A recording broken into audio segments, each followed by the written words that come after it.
This Uber and Lyft agreed to deal with state lawmakers on minimum pay rates for drivers. They're in Minnesota.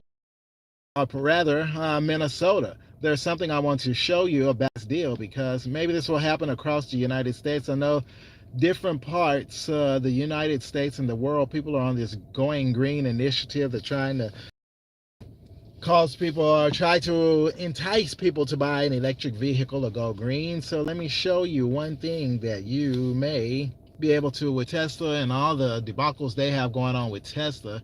Actually, you might be able to afford to get a Tesla, at least buy part of it for 0% interest. But anyway, let me look at one thing. We're here coming through clearly. Let's double check and see.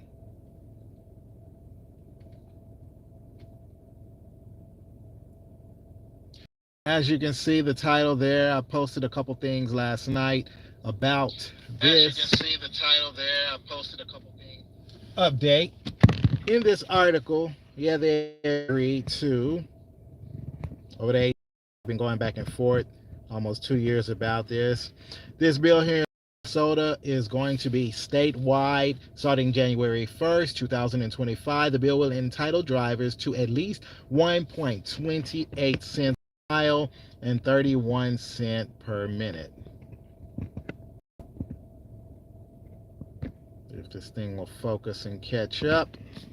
Also in here is, see if it's going to catch up. There we go. It's catching up to me. It's going to also in the Twin City, the drivers are going to make a minimum wage of $15.57 per hour after accounting for their vehicle expenses and payroll taxes, according to a state study for driver compensation. Last thing I want to share with you, congratulations. This may be a win, it may be a loss. Anyway, the last thing in this bill here on the bottom, it's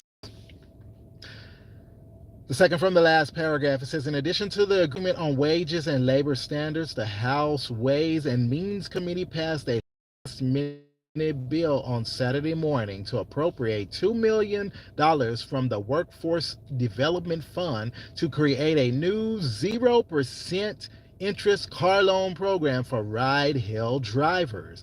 Drivers who have been working for at least a year on ride-hail platforms and have a household income less than $80,000 will be able to borrow $15,000 for regular vehicles and $20,000 for wheelchair accessible vehicle.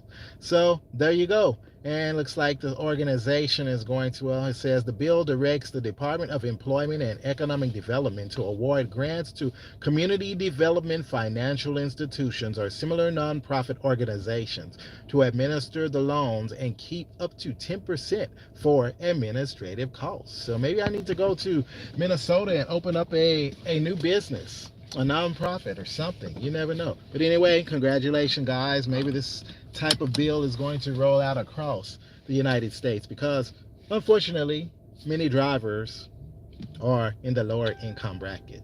So just wanted to let y'all know, especially if you do your research in Minnesota. Many other rideshare drivers there are using government assistance programs. So unfortunately, that's the case, but it is what it is. So do your own research. Hopefully you will be able to bypass some bill like this. It shouldn't have to come to this. Companies, American-based companies, should be able to just do the right thing without trying to negotiate and broker a deal with the government. Why not just be fair from the get-go and not make everything about the investors? But anyway, they have a 7-month stay until this thing is going to be going to effect January 1st, 2025. So I don't know what gimmicks Uber and Lyft will pull between now and then the next 7 months. They get a little tricky, so balls in their court. They went to war, the state went to war with them, and here's the result. So hopefully you Minnesota drivers will still stick with rides, develop your own rideshare company, get your library, and don't believe the things that these apps say, because yeah, it's legislated through the government, but you can do better yourself. You can do better without the app. You know, you can do better without the apps. Build your own business. Get ready. Be blessed, y'all. I'm out.